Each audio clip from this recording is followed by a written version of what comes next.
La emoción más antigua y más intensa de la humanidad es el miedo, y el más antiguo y más intenso de los miedos es el miedo a lo desconocido. Howard Lovecraft. Hola, ¿qué tal amigos? ¿Cómo están? Espero que se encuentren muy bien.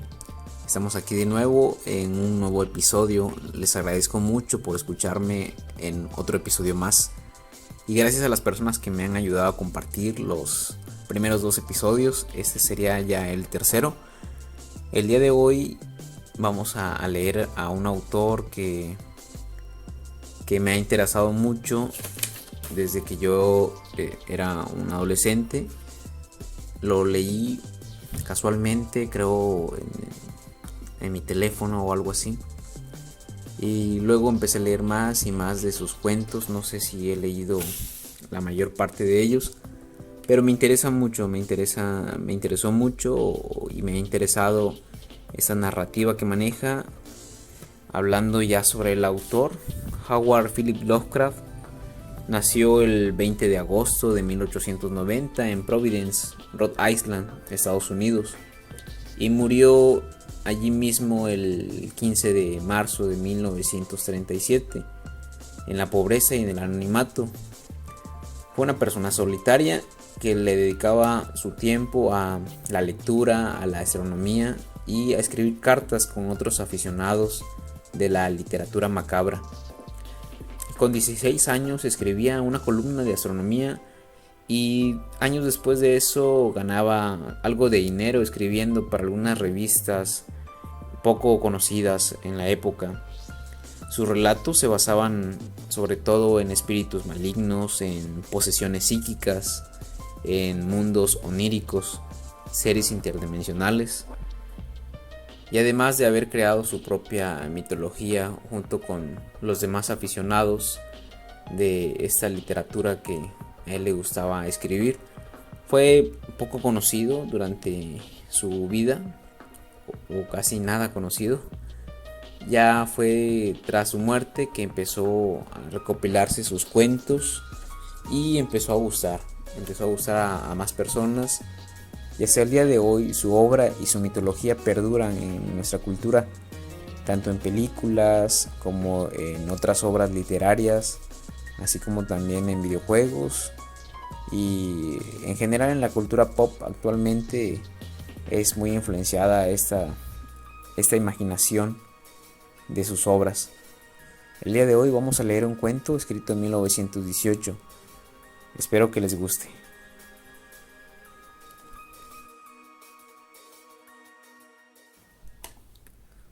Polaris. El resplandor de la estrella polar penetra por la ventana norte de mi cámara. Allí brilla durante todas las horas espantosas de negrura. Y durante el otoño, cuando los vientos del norte gimen y maldicen, y los árboles del pantano con las hojas rojizas susurran cosas en las primeras horas de la madrugada, bajo la luna menguante y cornuda, me siento junto a la ventana y contemplo esa estrella. En lo alto tiembla reluciente Casiopea, hora tras hora, mientras la osa mayor se eleva pesadamente por detrás de esos árboles empapados de vapor que el viento de la noche balancea. Antes de romper el día, Arcturus parpadea rojoso por encima del cementerio de la loma, y la cabellera de Berenice resplandece espectral allá, en el oriente misterioso. Pero la estrella polar sigue mirando con recelo, fija en el mismo punto de la negra bóveda, parpadeando espantosamente como un ojo insensato y vigilante que pugna por transmitir algún extraño mensaje, aunque no recuerda nada, salvo que un día tuvo un mensaje que transmitir. Sin embargo, cuando el cielo se nubla, consigo conciliar el sueño. Nunca olvidaré la noche de la gran aurora, cuando jugaban sobre el pantano los horribles centelleos de la luz demoníaca. Después de los destellos llegaron las nubes y luego el sueño. Y bajo una luna menguante y cornuda, vi la ciudad por primera vez. Se asentaba, callada y soñolienta, sobre una meseta que se alzaba en una depresión entre picos extraños. Sus murallas eran de horrible mármol, al igual que sus torres, columnas, cúpulas y pavimentos. En las calles había columnas de mármol, en cuya parte superior se alzaban esculpidas imágenes de hombres graves y barbados. El aire era cálido y manso, y en lo alto, apenas a 10 grados del cenit, brillaba vigilante esa estrella polar. Mucho tiempo estuve contemplando la ciudad sin que llegara el día. Cuando el rojo Aldebarán, que parpadea a baja altura sin ponerse, llevaba ya hecho un cuarto de su camino por el horizonte, vi luz y movimiento en las casas y las calles, formas extrañamente vestidas, a un tiempo nobles y familiares, deambulaban bajo la luna menguante y cornuda. Los hombres hablaban sabiamente en una lengua que yo entendía, si bien era distinta de la que conocía. Y cuando el rojo Aldebarán hubo recorrido más de la mitad de su trayecto, volvió el silencio y la oscuridad. Al despertar ya no fui el de antes. Había quedado grabada en mi memoria la visión de la ciudad, y en mi alma había despertado un recuerdo brumoso, de cuya naturaleza no estaba entonces seguro. Después, en las noches de cielo nublado en que podía dormir, vi con frecuencia la ciudad, unas veces bajo los rayos cálidos y dorados de un sol que nunca se ponía y giraba alrededor del horizonte, y en las noches claras, la estrella polar miraba de soslayo como no lo había hecho nunca. Gradualmente empecé a preguntarme cuál podía ser mi sitio en aquella ciudad de la extraña meseta entre extraños picos. Contento al principio de contemplar el paisaje como una presencia incorpórea que todo lo observaba, deseé luego definir mi relación con ella y hablar con los hombres graves que a diario discutían en las plazas. Me dije a mí mismo, esto no es un sueño, pues, ¿por qué medio puedo probar que es más real esa otra vida de las casas de piedra y ladrillo, al sur del siniestro pantano y del cementerio de la loma, donde cada noche la estrella polar atisba furtiva por mi ventana? Una noche, mientras escuchaba el discurso en la gran plaza de numerosas estatuas, experimenté un cambio y noté que al fin tenía forma corporal. Pero no era un extraño en las calles de Olatoe, la ciudad de la meseta de Sarkia, situada entre los picos Noton y Kadiponek. Era mi amigo Alos quien hablaba, y su discurso era grato a mi alma, ya que era el discurso del hombre sincero y del patriota. Esa noche tuve noticia de la caída de Daikos y del avance de los inutos, demonios achaparrados, amarillos y horribles, que 5 años antes habían surgido del desconocido occidente para asolar los confines de nuestro reino y sitiar muchas de nuestras ciudades.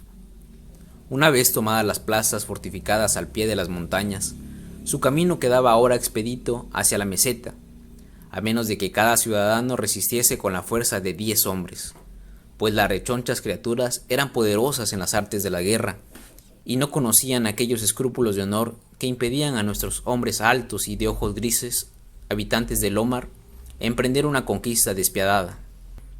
Mi amigo Alos mandaba todas las fuerzas de la meseta, y en él se cifraba la última esperanza de nuestro país.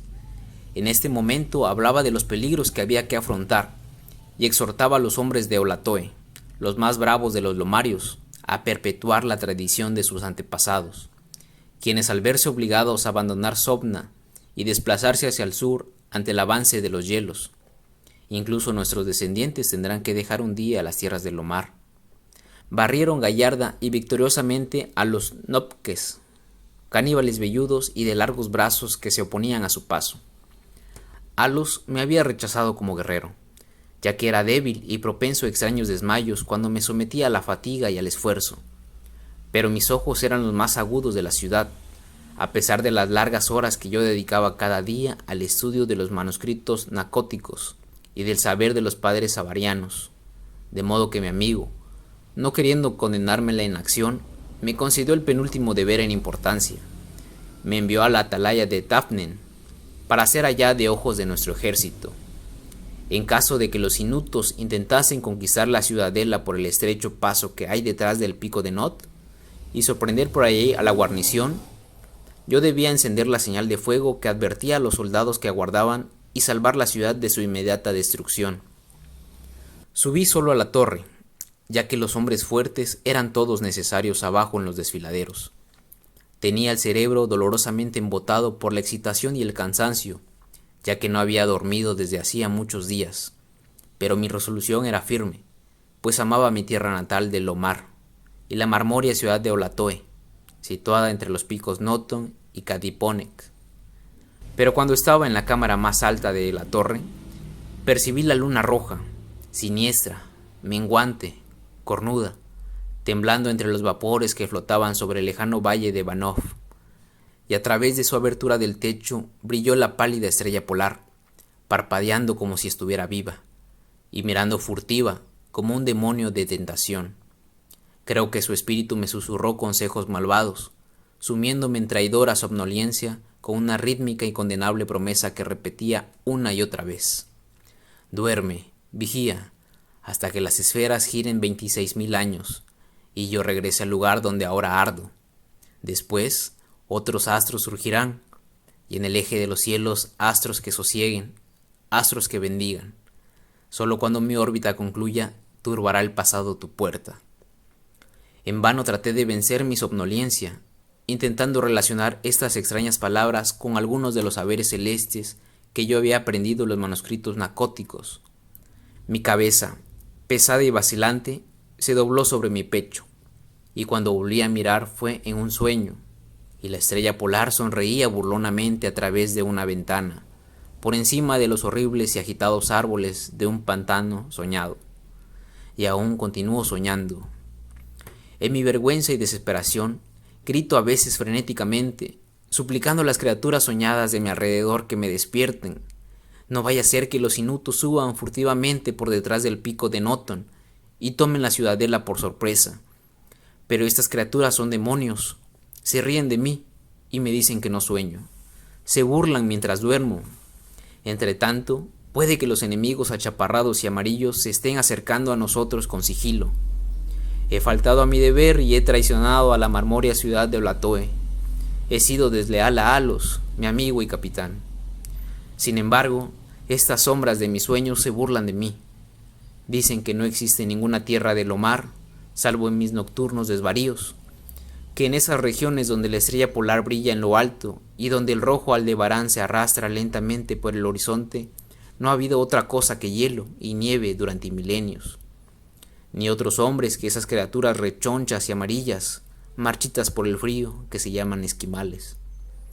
Mientras escribo mi culpable agonía, frenético por salvar a la ciudad cuyo peligro aumenta a cada instante, y lucho en vano por liberarme de esta pesadilla en la que parece que estoy en una casa de piedra y ladrillos, al sur de un siniestro pantano y un cementerio en lo alto de la loma. La estrella polar, perversa y monstruosa, mora desde la negra bóveda y parpadea horriblemente como un ojo insensato que pugna por transmitir algún mensaje, aunque no recuerda nada, salvo que un día tuvo un mensaje que transmitir. ¿Qué tal? ¿Qué les pareció este cuento? ¿Qué piensan acerca de los sueños y qué tipo de sueños han tenido? Personalmente me resultan interesantes. Este relato, este cuento de Lovecraft se aleja un poco sobre los mitos y todo lo que es el universo Lovecraftiano que él y otros compañeros más crearon. Pero aún así me resulta interesante cómo le da pauta a este tipo de pensamientos donde los protagonistas se ven envueltos en problemas psicológicos, en problemas mentales, producto de muchas cosas quizás, pero es interesante saber cómo se desenvuelve, cómo puede llegar a pensar una persona que cree este tipo de situaciones, ¿no? que las cree verdaderas. ¿Qué tipo de sueños han tenido ustedes? ¿Han viajado a través del tiempo y el espacio? Además de este cuento, hay otros cuentos más del mismo autor, de Lovecraft, que relatan estos mismos viajes a través del tiempo y a través del espacio. Personalmente a mí se me hace muy interesante este tipo de temas sobre los sueños y los viajes a través de los sueños. Durante mi etapa universitaria en cierto momento estuve leyendo de nuevo a Lovecraft y repasaba este tipo de cuentos sobre sueños y me interesó mucho los sueños e intenté controlar mis propios sueños, controlar lo que yo soñaba y tratar de hacer, no sé, ver cosas interesantes dentro de mi cabeza, dentro de mi mente, y los resultados fueron algo más que curiosos y satisfactorios. No he intentado de nuevo hacer ese tipo de cosas, pero es un ejercicio mental que se puede llevar a cabo Y también a través de los sueños podemos conocernos un poco más a nosotros mismos, qué es lo que realmente queremos, nuestras aficiones, nuestros miedos, se encuentran allí a través de los sueños. Bueno, eso fue Lovecraft, fue uno de los cuentos de Lovecraft. Quizás en un futuro, en futuros episodios, repasemos uno que otro cuento. Tiene unos que otros interesantes, siempre enfocados a lo que es el horror, a este estado psicológico que pueden vivir sus protagonistas. Y es interesante leer y escuchar este tipo de cuentos, o al menos a mí me resultan interesantes. Quiero saber sus opiniones acerca de este cuento, si han leído al autor, si les interesaría leer un poco más del autor. Y bueno, hasta acá el capítulo de hoy. Muchas gracias de nuevo por escucharme, espero que sigan estando muy bien.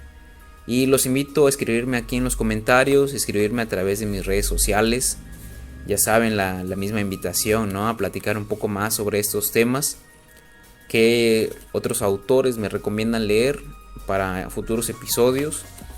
La próxima semana vamos a estar leyendo un pequeño relato, un pequeño cuento de un autor mexicano, Juan Rulfo. Así que espérenlo el siguiente martes. Bueno, nos leemos y nos escuchamos la siguiente semana en el próximo episodio. Espero que sigan estando muy bien. Les habla su amigo Emanuel. Pásenla muy bien. Adiós.